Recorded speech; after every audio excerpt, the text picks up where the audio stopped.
Hello everyone. मैं सबका welcome करना चाहती हूँ हमारे आज के zenonco.io एक्सपर्ट टॉक्स। ये एक ऐसा प्लेटफॉर्म है जहां हम कैंसर पेशेंट्स और केयर गिवर्स के जनरल और डाउट्स डिस्कस करेंगे जो अक्सर कैंसर ट्रीटमेंट के दौरान वो लोग फेस करते हैं। हमारे पास कुछ क्वेश्चंस पहले से प्रिपेयर्ड, पहले डिस्कस करेंगे और बाद में वन बाय वन आप लोग के क्वेश्चंस को भी हम लोग डिस्कस करेंगे। मैं आप सभी लोग को ये भी बताना चाहूंगी कि आज का सेशन हिंदी में होगा एंड आप लोगों को जो भी डाउट्स हैं आप चैट बॉक्स पे लिख सकते हैं, अदरवाइज अपना हैंड रेज कर सकते हैं एंड हम लोग सेशन की एंडिंग में आप लोग के साथ डिस्कस करेंगे। मैं आप सभी को जल्दी से जेनोंको कैंसर केयर ऐप के बारे में भी बताना चाहूंगी। ये ऐप आपको जरूर डाउनलोड करना चाहिए क्योंकि यहाँ पे आप कैंसर एक्सपर्ट्स और डॉक्टर्स के साथ डायरेक्ट कनेक्ट कर सकते हो और अपने क्वेश्चंस और डाउट्स कर सकते हो, वो भी फ्री ऑफ कॉस्ट। तो इसी के साथ हम लोग आज का सेशन स्टार्ट करते हैं। आज के सेशन में हमारे साथ हैं डॉक्टर साहिल, जो कि मेडिकल ऑन्कोलॉजिस्ट हैं। या सो हेलो एवरीवन। डॉक्टर ने या so doctor Sahil is with us now.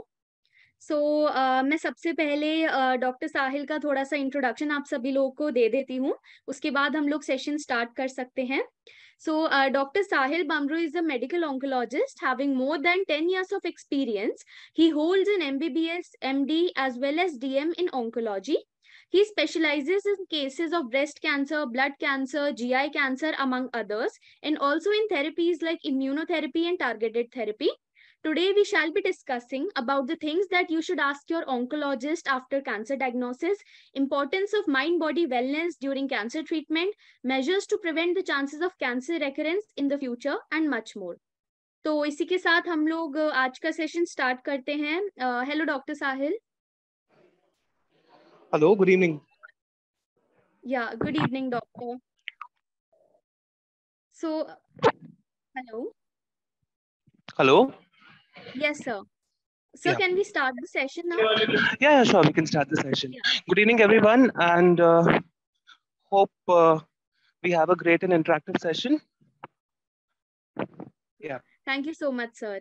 तो सर सबसे पहला जो सबसे कॉमन क्वेश्चन है जिसके ऊपर आज का हमारा सेशन है, दैट कैंसर एग्जैक्टली क्या होता है एंड अगर डायग्नोज होता है तो फिर सबसे पहले क्या करना चाहिए, क्या पूछना चाहिए ऑन्कोलॉजिस्ट से?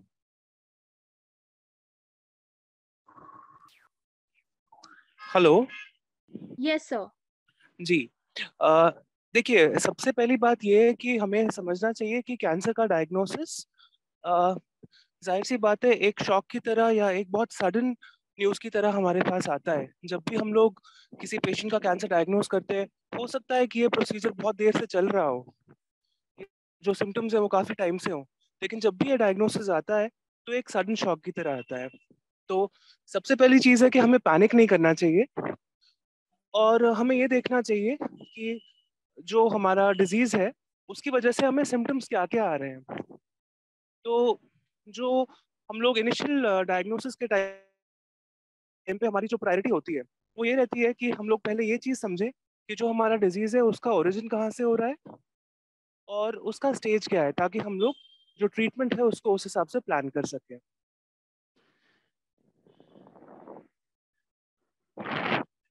हम लोग कुछ स्पेसिफिक क्वेश्चंस या किसी स्पेसिफिक पॉइंट पे कुछ स्टार्ट करेंगे तो हम लोग उस हिसाब से फिर अपना डिस्कशन आगे बढ़ा सकते हैं। Yes sir, definitely. तो सर कुछ क्वेश्चंस है मुझ पे प्रिपेयर्ड। एक क्वेश्चन ये काफी लोगों को होता है कि क्या कैंसर के कुछ स्पेसिफिक साइंस एंड सिम्टम्स होते हैं सबसे मेजर केसेस में, जैसे कि ब्रेस्ट कैंसर होता है या लंग कैंसर होता है या ब्लड कैंसर? देखिए, बहुत बार हमारे पास शायद स्पेसिफिक साइंस और सिम्टम्स नहीं होते, लेकिन जो चीज़ हम लोगों को देखनी चाहिए या जो चीज़ हम लोगों के पास इम्पोर्टेंटली एक इम्पोर्टेंट साइन या सिम्टम की तरह आ सकती है, वो ऑर्गन टू ऑर्गन डिपेंड करती है। मान के चलिए, अगर हम लोग बात कर रहे हैं आज की डेट में सबसे ज़्यादा कॉमन जो कैंसर औरतों में है वो ब्रेस्ट कैंसर है। और इसकी शुरुआत एक पेनलेस यानी कि बिना दर्द के हुए एक गांठ जो कि ब्रेस्ट हो सकती है उसकी वजह से हो सकती है। और कई बारी निपल से अगर कुछ तरह का कोई डिस्चार्ज आ रहा हो, कोई अबनॉर्मल डिस्चार्ज हो या कुछ तरह का पानी अगर आ रहा हो या ब्रेस्ट का या सराउंडिंग एरिया का, जो कि हमारा बगल होता है, वहां का अगर स्किन थोड़ा सा लाल हो रहा हो या उसके ऊपर किसी तरह का कुछ निशान आ रहा हो, तो उसके बारे में हमें थोड़ा सा सतर्क रहना चाहिए। क्योंकि इनिशियल स्टेजेस में जो ब्रेस्ट कैंसर्स होते हैं उनमें दर्द नहीं होता। तो because these are painless lumps, इसके लिए बहुत ज्यादा बड़ा एक चांस होता है कि इनकी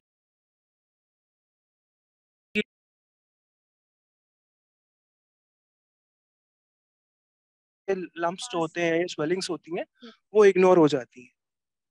अब अगर हम लोग बात करें लंग कैंसर्स की, तो क्रॉनिक कॉफ यानी कि बहुत ज्यादा लंबे देर तक चलने वाली खांसी, जिसका बहुत लोगों ने इलाज किया होता है या देखा गया होता है, तो वो एक हमारा इनिशियल सिम्टम हो सकता है। या सांस लेने में दिक्कत आ रही हो, या छाती में दर्द का आना, तो ऐसी चीजें जो कि देखने में बहुत नॉन स्पेसिफिक लग सकती हैं, इंसान इग्नोर कर सकता है।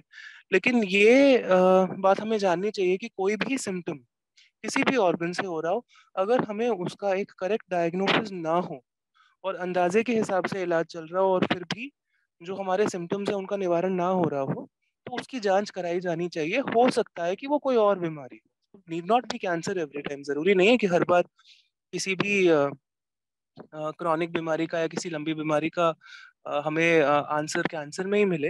लेकिन हो सकता है कि कोई और परेशानी हो जो कि सिम्टम को एक्सप्लेन ज्यादा बेहतर तरीके से कर सके। अब अगर हम लोग दूसरे कॉमन कैंसर्स की बात करते हैं, तो हमारे पास हेड एंड नेक कैंसर्स यानी कि मुंह के और जीभ के जो कैंसर्स होते हैं, वो हमारे पास बहुत नंबर में आते हैं। और उनकी शुरुआत हमेशा हम लोगों ने देखी है कि या तो गले या मुंह के आसपास की कोई सूजन, या फिर मुंह के अंदर या जीभ पर कोई छाला या कोई अल्सर। तो अगर बहुत देर तक लंबे समय से कोई जख्म बना हुआ है जो कि ठीक नहीं हो रहा है, तो हम सलाह देते हैं कि आप एक ईएनटी के डॉक्टर के पास या अपने सर्जन के पास जाकर जांच करवाएं। हो सकता है कि वो किसी बायोप्सी के लिए बोले या किसी और तरह के स्कैन के लिए बोले, देखने के लिए कि जख्म कितना गहरा है, और ऐसा तो नहीं कि बीमारी ने अंदर जड़ पकड़ ली है और वो अंदर और फैले।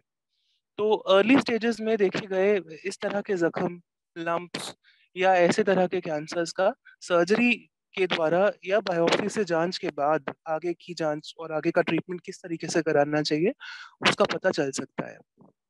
हम अगर पेट के या आंतों के कैंसर्स की बात करते हैं, तो उनका जो कॉमन सिम्टम हम लोग देखते हैं, तो वजन का कम होना, भूख का कम लगना, या कम खाना खाकर ही पेट का भरना, ये एक बहुत कॉमन कंप्लेंट है जो कि अर्ली स्टमक कैंसर्स में हम लोग देखते हैं। अगर हम कोलन कैंसर की यानी कि आंतों की, बड़ी आंत के कैंसर की बात करते हैं, तो फिर अनीमिया यानी कि खून की कमी, और स्पेशली मर्दों में खून की कमी का होना बहुत अनयूजुअल होता है। तो वैसे केसेस में हमारे पास वो एक प्रबल डायग्नोसिस होता है कि एक पॉसिबिलिटी होती है कि अगर कोलन में कहीं पे कोई कैंसर बन रहा हो, तो उसके शुरुआती लक्षण इस तरह से हो सकते हैं कि खून का रिसाव धीरे धीरे हो रहा हो जिसका इंसान को पता भी ना चल रहा हो, और क्या पता कोई दर्द या वजन में कोई कमी भी ना आ रही हो, और कभी कभी कब्जी का आना या फिर लूज मोशंस का होना ऑल्टरनेटिवली, यानी कि बाउल हैबिट्स जो होती हैं वो थोड़ी सी ऑल्टर्ड हैं, और थोड़ा सा बस नॉन स्पेसिफिक सी कंप्लेंट्स होती हैं और खून की कमी होती है। और इस तरह से जांच के बाद गैस्ट्रो के जो डॉक्टर्स होते हैं वो एंडोस्कोपी या कोलोनोस्कोपी के बाद इस तरह के डिजीजेस का हमें पता करते हैं।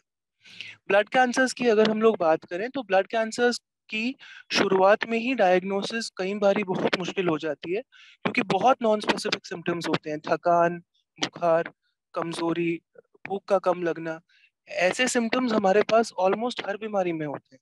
इसीलिए अगर ऐसे सिम्टम्स कुछ दिनों से ज्यादा कभी रहें, तो एक डॉक्टर से मिलकर ये देखना बहुत जरूरी होता है कि कहीं पे कोई गांठें तो नहीं बन गई हैं, कोई लिम्फ नोड्स तो नहीं एनलार्ज्ड हैं, लिवर या स्प्लीन यानी कि जो हमारा लिवर है या जो तिल्ली होती है वो कहीं में कभी कभी देखी जाती है।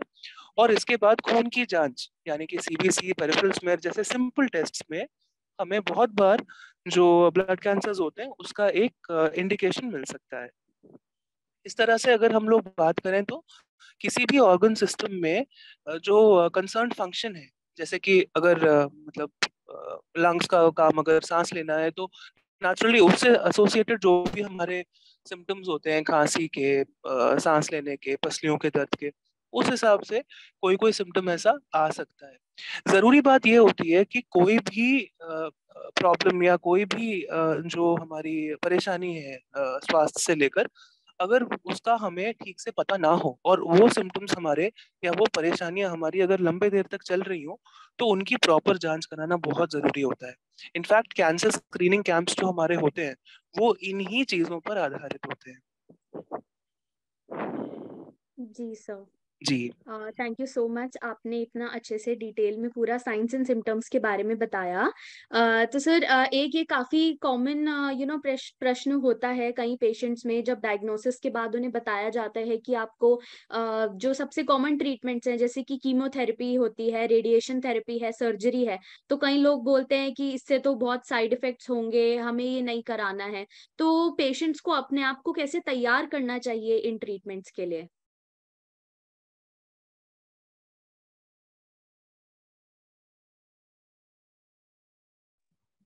देखिए, सबसे आपने जो बात पूछी है वो बहुत जरूरी और बहुत ही इम्पोर्टेंट आपने सवाल पूछा है, क्योंकि आधे से ज्यादा टाइम किसी भी ऑन्कोलॉजिस्ट का या जो कैंसर की ट्रीटमेंट करने वाले डॉक्टर्स हैं उनका इसी बात में जाता है, लोगों को कन्विंस करने में कि क्या चीज ठीक है। और आप second opinion, third opinion, fourth opinion ले लीजिए। आप लिटरली अगर देखिए, अगर आपकी जानकारी में या किसी की भी जानकारी में कोई कैंसर पेशेंट्स हो, तो आप हमेशा पाएंगे कि बहुत कम केसेस में होता है कि ओपिनियंस बहुत फर्क होते हैं। अमूमन जो प्रोटोकॉल बेस्ड हमारी ट्रीटमेंट होती है वो हम, कि किसी का ट्रीटमेंट का तरीका थोड़ा अलग हो सकता है या किसी की, उसमें बहुत फर्क नहीं होता और काफी टाइम इस बात में वेस्ट हो जाता है कि पेशेंट ये बात समझ पाते, या कई बार हमारी भी कमी हो सकती है कि हम समझा नहीं पाते कि क्या चीज कितनी इंपॉर्टेंट है। अर्ली स्टेज कैंसर्स में, शरीर के किसी भी हिस्से में अगर अर्ली स्टेज कैंसर हो, तो उसमें सर्जरी बहुत ज्यादा बड़ा रोल प्ले करती है। इनफैक्ट किसी भी कैंसर में पहले ये सर्जरी के माध्यम से कैंसर को पूरी तरह से निकालने की कोशिश करें तो वो क्यूरेटिव होता है, यानी कि वो एक पक्का इलाज माना जा सकता है। ऐसा हो सकता है कि काफी केसेस में हम लोग ऑपरेशन ना कर पाए, तो वहां पर हम रेडिएशन और कीमोथेरेपी की कॉम्बिनेशन देकर कोशिश करते हैं कि बीमारी को जड़ से खत्म किया जाए। और कुछ एक ऐसे केसेस होते हैं स्टेज 4 जो हमारे डिजीजेस होते हैं, वहां पर सर्जरी का रोल नहीं होता क्योंकि बीमारी काफी फैली हुई होती है। वहां पर हमें कीमोथेरेपी, इम्यूनोथेरेपी या टारगेटेड थेरेपी, जो कि डिपेंड करता है कि कौन से ऑर्गन सिस्टम की हम बात कर रहे हैं, उसके हिसाब से हमें प्लान करनी होती है। तो इन चीजों के लिए मरीज को अपने आप को प्रिपेयर करना और फैमिली को अपने आप इस तरह से करना चाहिए कि पहले तो आपको ये पूरी तरह से समझना चाहिए। और हमारे हिसाब से मरीजों को मतलब ये एक इंडिविजुअल बात हो सकती है, क्या पता कुछ लिसनर्स ना लगे, लेकिन जितना ज्यादा हम मरीज को ट्रीटमेंट के डिसीजंस में इन्वॉल्व करें, उतना ही ज्यादा सब लोग एक सहमति से इलाज करा सकते हैं। हम लोग बहुत बार ये सोचते हैं कि हमारा मरीज बीमार हो जाएगा या ज्यादा बात को झेल नहीं पाएगा, और उस दिक्कत में हम बिना किसी मतलब मेजर कंसेंसस के उनकी जिंदगी के फैसले ले रहे होते हैं। तो ये एक प्राइमरी प्रॉब्लम भी है कि जब तक आप पेशेंट को इन्वॉल्व नहीं करते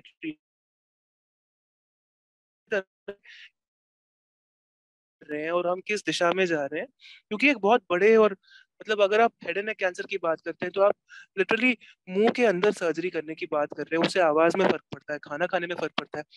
एटलीस्ट हर मरीज को इतना पता जरूर होना चाहिए कि ये कितना बड़ा फैसला लिया जा रहा है तो उनकी ट्रीटमेंट के लिए है, उनके पक्के इलाज के लिए, और वो पूरी तरह से इससे ठीक होने वाले हैं। और फ्लिप साइड पे अगर हम इलाज नहीं करेंगे तो ये बीमारी डेफिनेटली जानलेवा हो ही जाती है। तो जब तक आप ये बात क्लियरली नहीं पुट अक्रॉस करते, तब तक किसी को भी कन्विंस करना बहुत मुश्किल होता है। मतलब सिर्फ फेथ के या आपकी बात कोई तब तक नहीं समझेगा जब तक आप उनको क्लियरली ये ना बताएं। इसके लिए पेशेंट्स और फैमिली में बहुत बार ये प्रॉब्लम इसलिए आती है क्योंकि हम जो हमारे स्टेक्स हैं वो प्रॉपरली एक्सप्लेन नहीं कर पाते, और हमारा जो इंटेंट ऑफ ट्रीटमेंट है और जो फ्लिप साइड है वो हम लोग नहीं समझ पाते। तो इसके लिए हमारे लिए जो नेचुरली बहुत इजी नहीं होता है इतना बड़ा एक फैसला पेशेंट्स के लिए लेना, क्योंकि बहुत सारी चीजें इन्वॉल्व होती हैं, लॉजिस्टिक्स इन्वॉल्व है, रुपए का भी एक बहुत बड़ा कंपोनेंट होता है, क्योंकि ट्रीटमेंट महंगा हो सकता है, सबके लिए अफोर्डेबिलिटी के इश्यूज भी हमारे पास होते हैं, तो ये भी हम समझते हैं। लेकिन जब एक डायग्नोसिस इस तरह से आता है तो हमें जो कंसर्न्ड डॉक्टर है उनसे पूरी तरह से ये समझना चाहिए कि जो बीमारी है वो कितनी फैली और जो ट्रीटमेंट हो रही है उसका इंटेंशन क्या है, यानी कि वो किस मकसद से किया जा रहा है। क्या हमारा मकसद खाली कुछ देर तक बीमारी को दबाना है, या हमारा मकसद बीमारी को कम करके ये देखना है कि क्या आगे जाके ऑपरेशन हो सकता है, या फिर हम ऑपरेशन इस उद्देश्य से कर रहे हैं कि पूरी तरह से कैंसर को हटाएंगे। तो इन चीजों का हम लोगों को पूरी तरह से समझ कर, और फिर जो लॉजिक्स हैं या जो साइड इफेक्ट्स हैं ट्रीटमेंट के, उनको समझकर हमें आगे बढ़ना चाहिए। ये जो बात बहुत ज्यादा लोगों की धारणा में होती है कि कीमोथेरेपी से बहुत सारे साइड इफेक्ट्स होते हैं, उससे अच्छा तो हम इलाज ही ना कराएं, ये बहुत गलत धारणा है। क्योंकि हम लोग मानते हैं कि कीमोथेरेपी के साइड इफेक्ट्स हैं और किसी किसी मरीज में ज्यादा होते हैं, लेकिन ये बहुत कम प्रपोर्शन के लोगों में होता है। ऐसा नहीं है कि हर एक इंसान में सारे साइड इफेक्ट्स हो रहे हैं। तो वो पर्सन टू पर्सन डिपेंड करता है, रेजिमेंट टू रेजिमेंट डिपेंड करता है। और मामूली लगता है, क्योंकि जो असर हमारी ट्रीटमेंट का होता है वो काफी ज्यादा कारगर देखा गया है मेजोरिटी ऑफ द केसेस में। एक और चीज जो हमारे लिए बहुत इंपॉर्टेंट है वो ये है कि मैक्सिमम केसेस में कीमोथेरेपी एक फाइनाइट थेरेपी है, यानी कि हम लोग कुछ देर तक कीमोथेरेपी देते हैं, 6 महीना हो गया, 8 महीना हो गया, 4 महीना हो गया।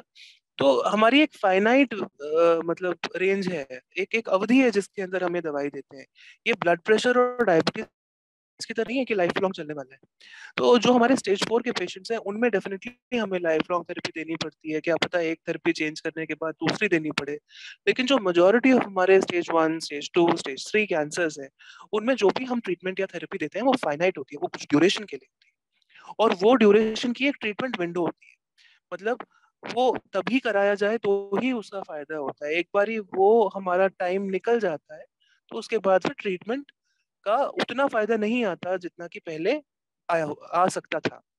तो उसके लिए तेज हमें अपना मन बनाना होता है, हमें आगे वाले की बात पे भरोसा भी करना है, ओपिनियन भी लेना है कहीं और से तो वो जल्दी लेना है, और ये पूरी तरह से समझना है कि ट्रीटमेंट की अवधि कितनी होने वाली है। उस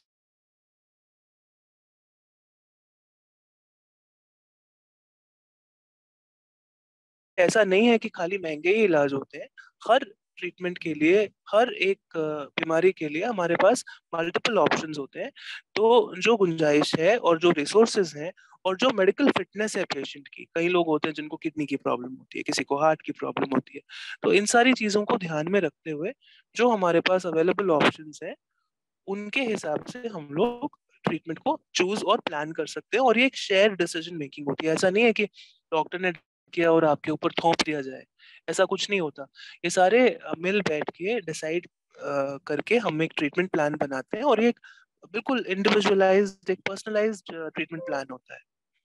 तो उसके लिए राइटिंग ऑफ से पहले कि हम ये ट्रीटमेंट नहीं करा सकते और हमें इस बात से डर लगता है, तो आपको जिस बात का डर लगे या जिस बात के लिए आपका कंसर्न हो वो आप अपने पूरी तरह से जो आपकी ट्रीटिंग टीम है उनके साथ डिस्कस करें। और ऐसा बहुत बार होता है कि अगर आपको किसी तरह की ट्रीटमेंट एक्सेप्टेबल नहीं है या किसी तरह की ट्रीटमेंट कॉस्ट वाइज आपको फिजिबल नहीं लगती, तो ये बात ऑनेस्टली और बहुत सफाई के साथ आप अपनी ट्रीटिंग टीम को बोल सकते हैं। मेरे हिसाब से ऐसा कोई भी डॉक्टर नहीं होगा जो कि आपको दूसरे ऑप्शंस के बारे में नहीं बताएगा। तो ये बहुत ज्यादा जरूरी एक बात है, क्योंकि काफी लोग ट्रीटमेंट का या साइड इफेक्ट का नाम तो देते हैं, लेकिन उनके कंसर्न्स बहुत अलग होते हैं। उनके कंसर्न्स ये होते हैं कि हम किसी के ऊपर बर्डन बन जाएंगे, उनके कंसर्न्स ये होते हैं कि एक फाइनेंशियल स्ट्रेस हमारे फैमिली के ऊपर आ जाएगा। तो ये चीजें आप नहीं सोचें, क्योंकि जो लोग आपके लिए इतना कर रहे हैं, जिन फैमिली मेंबर्स के लिए आपने इतना उम्र भर किया है, तो एक मतलब अंडरस्टैंडिंग के हिसाब से आप उनको सपोर्ट करिए और वो आपको सपोर्ट करेंगे। क्योंकि ये एक बहुत most of the cases, at least अगर हम स्टेज 1, 2 और 3 की बात करते हैं, तो वहां पर ये बस एक थोड़ा सा बुरा पैच होता है टाइम का। तो ये कम्प्लीटली क्योरेबल मतलब एक कंडीशन है अप टू स्टेज 3। तो इसके लिए उस बात को हम लोगों को बहुत ज्यादा पॉजिटिवली लेना चाहिए। जो हमारे पेशेंट्स हैं स्टेज 4 कैंसर्स के भी, उनके लिए भी हमारे पास ऐसा नहीं है कि खाली एक पेसिमिस्टिक न्यूज होती है। ये बात ठीक है कि स्टेज 4 कैंसर्स को हम क्योर नहीं कर सकते, लेकिन उन्हें मैनेज किया जा सकता है, और ट्रीटमेंट को इंडिविजुअलाइज करके हम लोग सर्वाइवल काफी देर तक और काफी साल तक बढ़ा सकते हैं। तो जब तक सब लोग मतलब एक ही साथ में एक तरह से एकजुट होकर प्रयास नहीं करेंगे, और फैमिली और डॉक्टर्स और जो ट्रीटिंग टीम है वो सब लोग मतलब एक राय और एक सहमत नहीं होंगे, तब तक इस तरह की एक आम सहमति बना पाना भी मुश्किल है, और पेशेंट का जो मोरल है उसको बढ़ा पाना भी मुश्किल हो सकता है। इसके लिए ये सारे एफर्ट्स हम लोगों को करने चाहिए, तो डेफिनेटली रेस्पॉन्सेस भी हमारे अच्छे आते हैं। जी। जी सर। तो सर एक ये क्वेश्चन जो मैं पूछना चाहती थी कि माइंड बॉडी वेलनेस का क्या रोल रहता है, जो लोग जिन लोगों का ट्रीटमेंट चल रहा है उनके लिए, जो बाकी की ट्रीटमेंट के साथ साथ जो बाकी चीजों पे ध्यान देना होता है, जैसे कि मेडिटेशन हो गया, डाइट हो गया, एक अच्छा लाइफस्टाइल, तो उसका क्या इम्पोर्टेंस है उनकी लाइफ में, उन्हें क्यों उसको बेहतर करना चाहिए? देखिए, ये बहुत आपने इम्पोर्टेंट बात भी पूछी है, और माइंड बॉडी वेलनेस की जहाँ तक हम लोग बात करते हैं वो खाली कैंसर पेशेंट्स के लिए नहीं, वो किसी के लिए भी इम्पोर्टेंट है।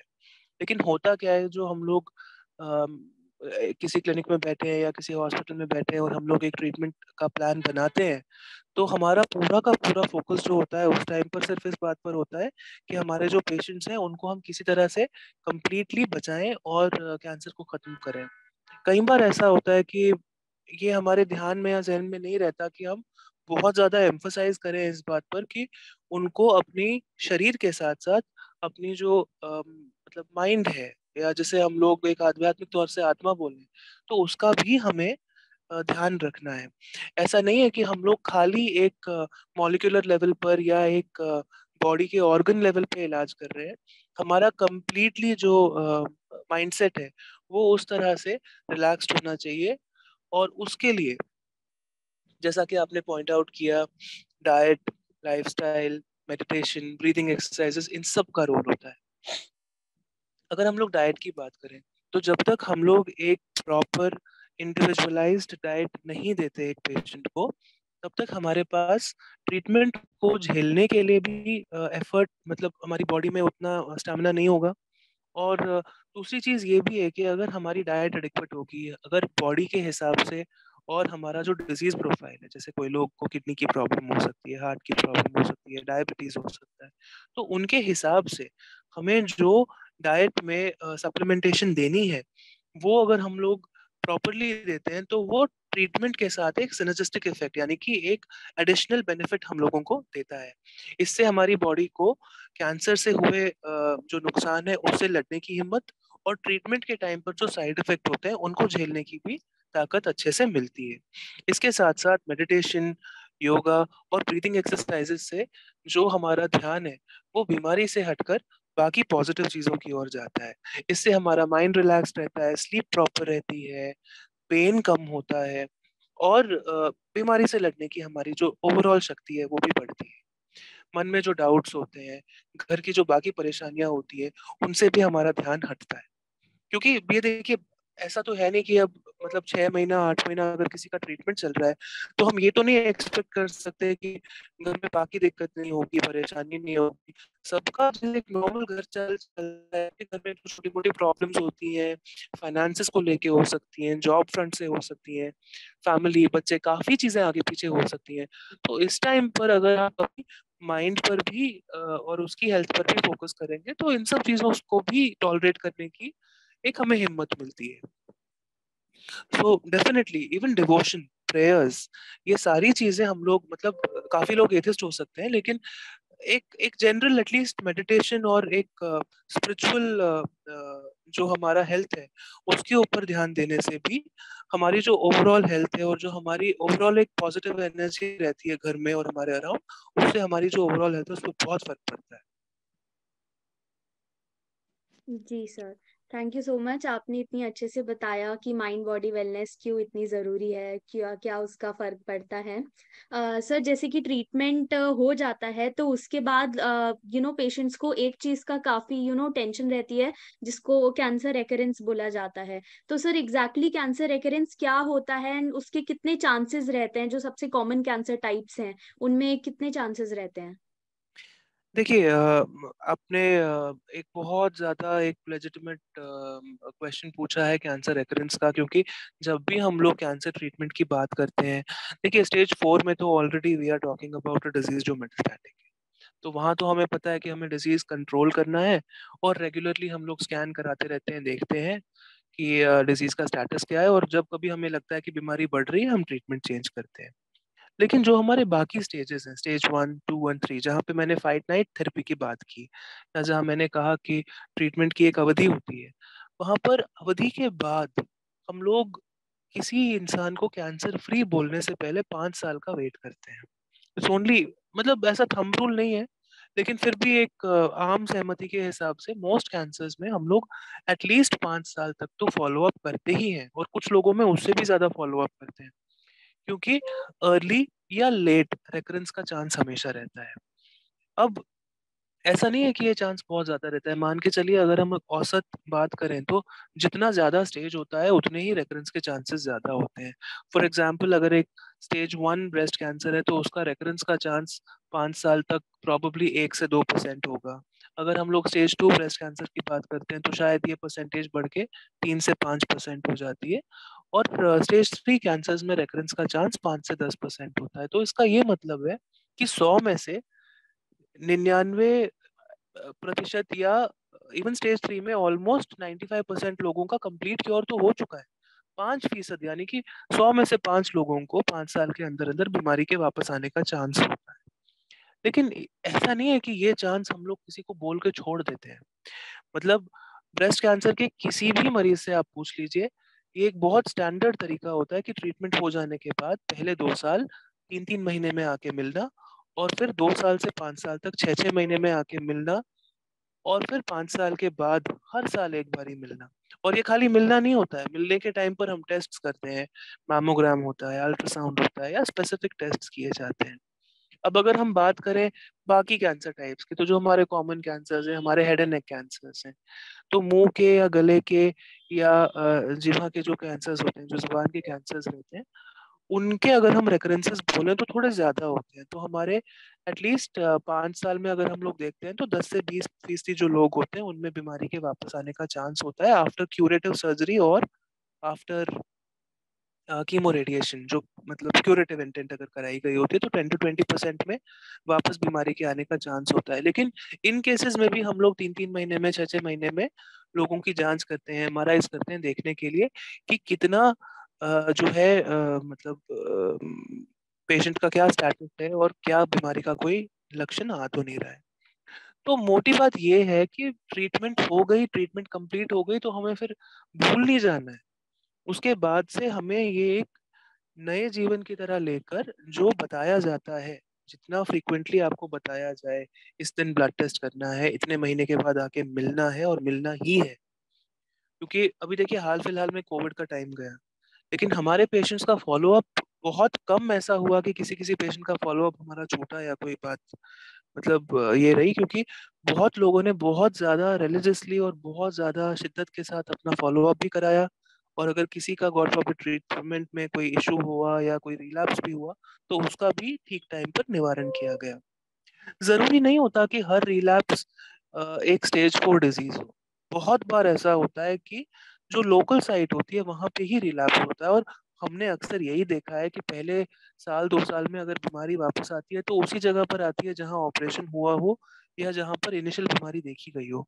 और बहुत बार ऐसा होता है कि वहां पर हमारे पास एक ऑप्शन होता है कि हम दोबारा ऑपरेशन कर पाए, या सिर्फ उसी हिस्से को टारगेट करते हुए स्पेसिफिक रेडिएशन या ऐसी तरह की कुछ जो हमारी थेरेपीज होती हैं उन्हें हम लोग दे पाए। तो उसके लिए ऐसा नहीं है कि हमें रिलैप्स से भी डरना है या उसे भी एक मेजर खतरे की तरह देखना है, लेकिन डेफिनेटली हमें केयरफुल रहना है, और जब भी हमें लगे इन बिटवीन विजिट्स मान के चलिए हर 3 महीने में किसी को बोला गया है कि भाई आके दिखाना है, और पहले महीने कोई दिक्कत नहीं थी, लेकिन सडनली आपको एक डाउट हो रहा है कि कहीं पे कोई लंप है या कहीं पे कोई अल्सर बन रहा है जो ठीक नहीं हो रहा, तो 2 महीना वेट नहीं करना है आपको, तभी के तभी जाके दिखाना है। तो अपने बॉडी को लेके जितना आप जागरूक रहेंगे, जितना आप सचेत रहेंगे, उतना ही किसी भी तरह की नई प्रॉब्लम का आना या किसी पुरानी प्रॉब्लम का वापस आना, ये दोनों ही चीजें आप ज्यादा अच्छे से देख पाएंगे। जी sir, thank you so much. Sir, तो मैं आपसे पूछना चाहती थी कि आप क्या अपना मैसेज देना चाहोगे कैंसर पेशेंट्स को और कैंसर केयर गिवर्स को। कैंसर पेशेंट्स को सबसे ज्यादा बड़ा और इम्पोर्टेंट मैसेज ये देना है कि पहले तो हमें पैनिक नहीं करना है, पैनिक तो करना ही नहीं है। और दूसरी चीज है कि हमें जितना ज्यादा हो सके अपनी ट्रीटमेंट में इन्वॉल्व रहना है। ये नहीं कि घर में बाकी बच्चे देख लेंगे, बाकी लोग फैसले करेंगे, नहीं, आपको पता होना चाहिए। एटलीस्ट हमें कोशिश करनी चाहिए कि हमें समझ आए कि दिक्कत कहाँ आ रही है, क्या आ रही है, क्योंकि जितना आपको पता होगा ना, जैसे आपने रेकरेंस की बात की, बाकी कुछ बोला, जितना हमें समझ आ रहा है, जितना हमें पता होगा कि क्या प्रॉब्लम है, क्यों हुई, कैसे हुई, वापस कैसे आ सकती है, उतना ही आप ज्यादा रिलैक्स्ड रहेंगे हर छोटी बड़ी चीज को लेकर। और उतना ही अगर कोई तरह की प्रॉब्लम आती है तो आप एकदम से एट द अर्लीस्ट साइन अपने डॉक्टर को बता भी पाएंगे। तो हमें अलर्ट रहना है, हमें अवेयर रहना है, यानी कि हमें होशियार भी रहना है, और हमें जागरूक भी रहना है, और डरना नहीं है, और भरोसा करके प्रॉपर ओपिनियंस के साथ, प्रॉपर जानकारी के साथ हमें अपना इलाज करना है।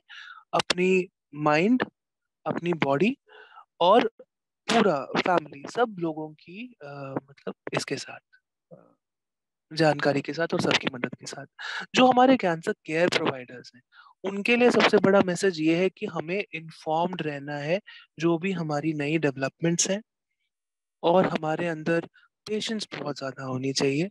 हम अगर किसी भी तरीके से कैंसर में केयर प्रोवाइड कर रहे हैं, वो अगर फैमिली है, फ्रेंड है, या डॉक्टर्स हैं, नर्सेस हैं, तो we should be aware, we should be very well informed, और we should not take pity on anybody, but we should be very empathetic कि ये किसी के भी साथ हो सकता है। और ये कोई मतलब जरूरी नहीं होता कि हर बार हम प्रिडिक्ट कर पाए। मतलब काफी लोग बोलते हैं कि हमने तो आज तक कभी स्मोक नहीं किया तो लंग कैंसर क्यों हो गया। तो कई बात होती है, हमारे पास भी जवाब नहीं होते। इसीलिए अगर कोई चीज है और कोई चीज अगर हो गई है, तो ये ना सोच कर कि ये कैसे हुई, हमने क्या गलत किया, ये कुछ नहीं है। ऐसा कुछ नहीं है कि किसी ने कोई पाप किया होता है या कुछ किया होता है। सब गलत गलत धारणाएं लोगों ने बना के रखी होती हैं। Just take it as a bad patch. ये बस एक बुरा वक्त है जो कि टल जाता है, और इसको कितने अच्छे से हम लोग जी सकते हैं और कितने अच्छे से मैनेज कर सकते हैं, वो हमारे हाथ में है। ठीक है ना? जी sir, thank you so much sir. आपने इतना अच्छा मैसेज दिया, इतना पॉजिटिव मैसेज दिया है लोगों को कि आगे का सोचना चाहिए कि अब आगे क्या करना है। मतलब इतने ज्यादा कुछ लोग होते हैं जो काफी ज्यादा एकदम से वो हो जाते हैं कि अब क्या होगा, ऐसे क्यों हो गया हमारे साथ, उसी को लेके बैठ जाते हैं। सो thank you so much sir, आपने इतनी नॉलेज शेयर करी है हमारे साथ। एंड हमारे पास आपके लिए कुछ क्वेश्चंस भी हैं एंड कुछ लोग हैं जो आपसे डिस्कस करना चाहेंगे।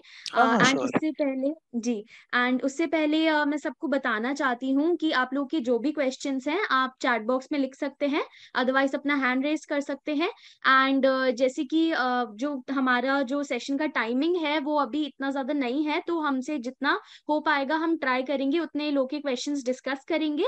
एंड अगर कोई किसी के क्वेश्चंस रहते हैं तो मैं आप सभी को बोलना चाहूंगी कि आप लोग प्लीज हमारे नंबर पे वो क्वेश्चन सेंड कर दीजिए। एंड साथ में अभी मैंने चैट बॉक्स पे हमारा नंबर भी शेयर किया है और साथ में जेन ऑन्को कैंसर केयर ऐप की लिंक भी शेयर करी है। तो आप लोग उस ऐप पे अपने क्वेश्चंस लिख सकते हैं, वहां पे आपको एक्सपर्ट से आंसर्स मिलेंगे। मैं नंबर एक बार वर्बली भी बोल रही हूँ ताकि आप लोग नोट डाउन कर सके। तो नंबर है 9930700900। मैं एक और बार रिपीट कर रही हूँ, नंबर है 9930700900। तो सर कुछ लोग हमारे साथ डिस्कस करना चाहते हैं, मैं वन बाय वन उनको अनम्यूट कर हाँ रही श्योर। हूँ। जी, दीपक जी जी आप जी कुछ श्योर। डिस्कस करना चाहते हैं, मैं आपको अनम्यूट कर रही हूँ। Hello, good evening doctor. जी जी, गुड इवनिंग। आपने बताया कि इसमें टारगेटेड थेरेपी है ब्रेस्ट कैंसर में। एनी लेटेस्ट कोई रिसर्च हुआ है क्या टारगेटेड में आफ्टर पाल्बोसाइक्लिन? सर, पाल्बोसाइक्लिब के बाद भी हमारे पास काफी सारे मॉलिक्यूल्स आए हुए हैं। हमारे पास हाँ, एल्बोसाइक्लिब है, राइबोसाइक्लिब है, तो काफी नहीं सारे नहीं मेडिसिन हैं नहीं, जो हमारे उसके पास सिवा है अवेलेबल। वो तो टारगेटेड CDK 4/6 हो गया, उसके जी सिवा सर। कोई है? सर, PI3 के ER पॉजिटिव इनहिबिटर्स है हैं। HER2 नेगेटिव के लिए। सर, PI3 के इनहिबिटर्स हमारे पास हैं।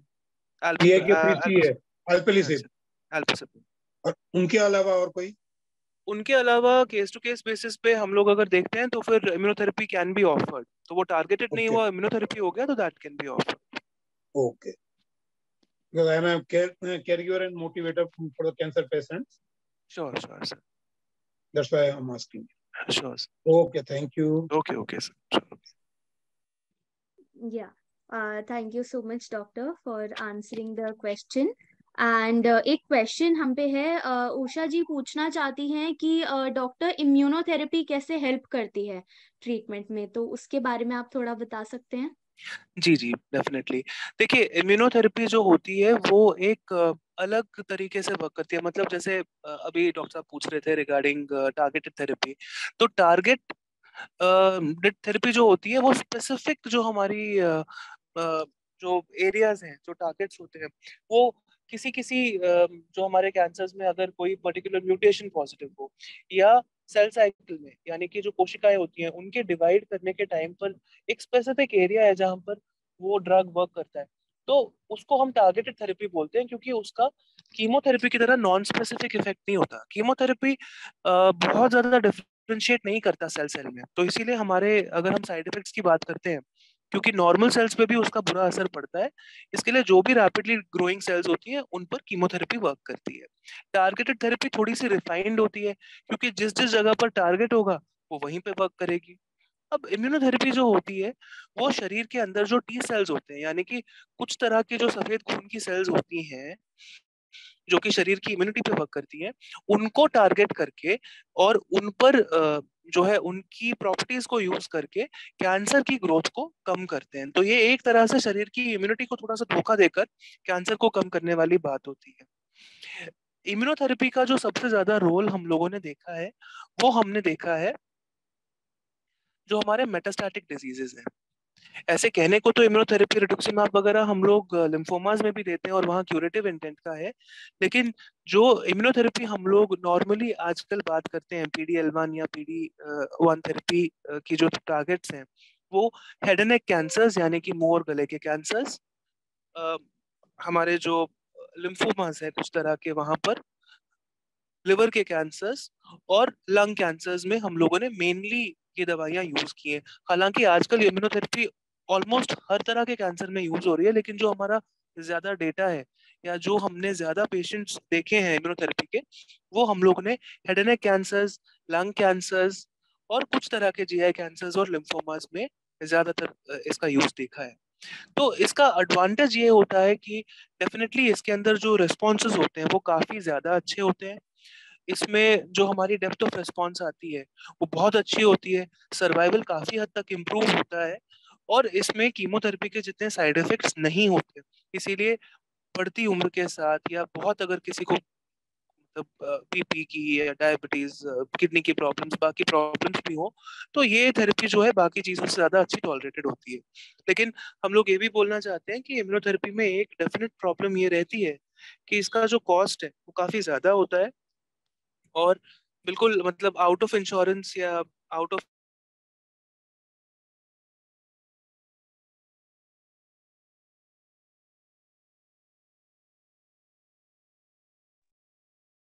So we cannot hear you. Hello. Yes, sir. या मैं कह रहा था इम्यूनोथेरेपी में कॉस्ट का एक डेफिनेट इशू हमारे पास होता है, और इसीलिए ये बहुत सिलेक्टेड केसेस में हम तभी एडवाइस करते हैं, क्योंकि जहां पर हमें लगता है कि कॉस्ट एक मेजर कंस्ट्रेंट है, वहां पे हम इस पे बहुत ज्यादा फोकस ना देते हुए बाकी थेरेपीज को भी कंसिडर करते हैं। जी, thank you so much sir, इतने अच्छे से इम्यूनोथेरेपी के बारे में गाइड करने के लिए। प्रिया दर्शनी जी, आप कुछ डिस्कस करना चाहती हैं? मैं आपको अनम्यूट कर रही हूँ।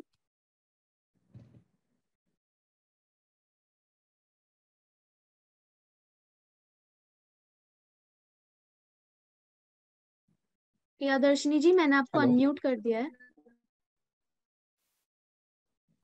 हाँ मैम, नमस्ते। हेलो। हेलो। हेलो। हाँ सर, नमस्कार।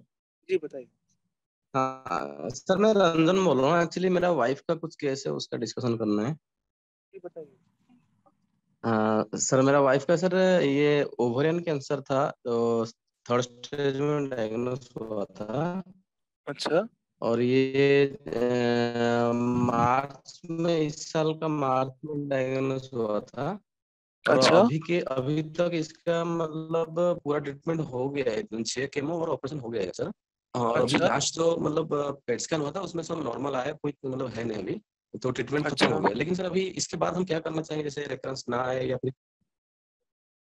देखिए, ओवेरियन कैंसर अगर हम लोग 3rd स्टेज की बात कर रहे हैं तो आपको शायद, वैसे डिटेल्स तो हम लोगों को नहीं पता कि एग्जैक्टली कौन सी थेरेपी दी थी और क्या बायोप्सी में आया था, लेकिन शायद एक एंटीबॉडी का इंजेक्शन आपको बोला गया होगा। बेवासिजुमैब 3-3 हफ्ते में लगाने के लिए वो बोला गया होगा। तो वो काफी हद तक रेकरेंस को रोकने का एक साधक होता है। दूसरी चीज है कि कम उम्र में अगर ओवेरियन कैंसर हुआ हो तो अच्छा, ब्राका 32 है। म्यूटेशन, हाँ इसीलिए मैं वही कह रहा हूँ, कम उम्र में अगर ओवेरियन कैंसर हुआ होता है तो ब्राका म्यूटेशन यानी कि BRCA1 सर वो BRCA2। वो दोनों टेस्ट कराए थे BRCA का, वो दोनों हाँ सर नेगेटिव है, मतलब उससे कोई नेगेटिव वो थे। नहीं है। हाँ हाँ तो जी अगर सर। नेगेटिव थे दोनों ब्राका, अगर ब्राका पॉजिटिव होता है तो हमारे पास हाँ, ओलापारेब या रुकापारेब जो हमारे पार्प इनहिबिटर्स हैं वो टारगेटेड थेरेपी हम लोग दे सकते हैं आगे के रेकरेंस रोकने के लिए। और ठीक है सर। अगर ये टेस्ट नेगेटिव आए होते हैं तो हमारे पास हाँ सर। बेवासिजुमैब का ऑप्शन होता है, जो कि एक टारगेटेड थेरेपी है जिसको कि हम साल 1.5 साल तक देते हैं, जिससे कि रेकरेंस के चांसेस कम हो जाते हैं। तो अच्छा। वो एक चीज हमें देखनी चाहिए। आइडियल का जो होता है वो 3 साइकिल या 4 साइकिल पहले और सर्जरी के बाद यानी कि ऑपरेशन के बाद 3 साइकिल कीमोथेरेपी का दिया जाना चाहिए। अगर ज्यादा साइकिल थेरेपी से पहले दिए गए हों तो फिर ऑपरेशन कराने के बाद मिनिमम 3 साइकिल दिए जाते हैं। हाँ, तो सर इसके दिया है लिए सर। वो कोई फिक्स्ड, हाँ वो कोई फिक्स्ड ये नहीं होता कि 6 ही साइकिल देने हैं। कई लोगों के 5 साइकिल पहले दिए होते हैं और 3 साइकिल हम लोग बाद में देते हैं, तो पूरे टोटल 8 हो जाते हैं। तो इसके लिए वो अच्छा। पेशेंट टू पेशेंट डिपेंड करता है, हाँ इसीलिए अपना सर आप टोटल, सर हमारा टोटल 6 केमो हुआ है, मतलब पहले 3 ठीक है। फिर ऑपरेशन, हाँ ये हाँ 3 केमो बस है। ठीक है, ठीक है। ये हाँ बिल्कुल सर। सही लग रहा है, ऐसा कुछ इसमें गलत नहीं है। लेकिन क्योंकि 3rd स्टेज है और एज इनकी काफी कम है, इसलिए बेवासिजुमैब एक इंजेक्शन होता है, उसको तीन हाँ तीन सर। हफ्ते में हमें 1.5 साल तक देना चाहिए। इस बारे में आप अपने ऑन्कोलॉजिस्ट से एक बारी बात कर सकते हैं, ठीक है ना। अच्छा अच्छा। लेकिन वो यहाँ पे तो मैंने बात किए थे, तो वो बोले कि एक्चुअली आपका नेगेटिव सारा जो म्यूटेशन आया है, हाँ तो नहीं नहीं, ऐसा लेकिन कुछ है नहीं बेवासिजुमैब है। के, हाँ बेवासिजुमैब के बारे में आप फिर भी बात करिए, क्योंकि stage okay, 3 right sir. Cancers में इतनी कम एज में हम लोग यूजुअली देते हैं। अच्छा अच्छा, हमारा एक्चुअली सर ओवरी में ही था, दोनों जी ओवरी में, जी जी और किसी में जी। स्प्रेड नहीं था वैसे। नहीं मैं इसीलिए बोल रहा हूँ, वो स्प्रेड नहीं होता है, लेकिन बाद में रेकरेंस का चांस कम करने के लिए ये एक जनरल एडवाइस है। अगर ये चीज ओके। हम लोग नहीं करना चाहते तो भी 3-3 महीने में अपने डॉक्टर के साथ फॉलो अप करना हाँ हाँ, जरूरी है। वो सर कर रहे हैं सर, वो अभी चल रहा है सर। हाँ लेकिन और एक सर बार ही ये उनसे बेवासिजुमैब के बारे में बात करिए। हाँ हाँ आगे हाँ, राइट बताइए सर, सर। राइट। जी, हाँ हेलो। थैंक यू सो ये मच आप, सर। एंड एक बार मैं आपको बोलना चाहूंगी, आप प्लीज अपना कॉन्टैक्ट नंबर यहाँ पे शेयर कर दीजिए, एंड सेशन के बाद हम लोग आपसे कनेक्ट करेंगे। एंड अगर आपको डॉक्टर से डायरेक्ट कंसल्टेशन चाहिए तो वो भी आपकी उसमें भी हेल्प करेंगे, बिकॉज अभी ऑलरेडी इवेंट का टाइम एक्सीड हो गया है। सो प्लीज अपना कॉन्टैक्ट नंबर यहाँ पे चैट बॉक्स पे आप एक बार शेयर कर दीजिए। Thank you. So we have many other questions, but already हमारे इवेंट का टाइम एक्सीड हो गया है अभी। सो मैं प्रदीप जी और प्रकाश जी और पल्लवी जी, राखी जी, दिलीप जी, अश्मित जी, मैं आप सबको बोलना चाहूंगी, आप प्लीज अपने कॉन्टैक्ट नंबर यहाँ चैट बॉक्स पे शेयर कर दीजिए, ताकि आपके जो भी डाउट्स हैं वो हमें पता चल सके, एंड हम लोग इवेंट के बाद आपसे कनेक्ट करेंगे। एंड अगर आपको डॉक्टर से कनेक्ट करना है तो हम डॉक्टर साहिल से भी आपको डायरेक्ट कनेक्ट उसके बाद करा देंगे। एंड जितने लोगों ने चैट बॉक्स पे अपने क्वेश्चंस लिखे हैं, मैं चाहूंगी प्लीज अपने क्वेश्चंस के साथ अपना नंबर भी चैट बॉक्स पे वापस शेयर कर दीजिए, ताकि हम लोग इवेंट के बाद आपसे कनेक्ट कर सके। एंड डॉक्टर साहिल, मैं आपको थैंक यू बोलना चाहूंगी कि आपने आज इतनी अच्छे से नॉलेज शेयर करी है, इतनी डिटेल में आपने सब बताया है, एंड आई एम श्योर कि इससे कई पेशेंट्स की हेल्प हुई होगी। So thank you so much sir, and we hope कि हम लोग फ्यूचर में आपके साथ और भी कई सेशंस ऐसे कर सकें। Thanks a lot. Thank you. The pleasure was all mine, and I hope जो भी डाउट्स रह गए हैं, जो भी लोगों के कंसर्न्स हैं, वो हम लोग सेशन के बाद भी एड्रेस कर पाए। Yes sir, Thank you. definitely. Yeah, thank you so much sir, Thank and you. thank you so Yeah. much everyone. Take care.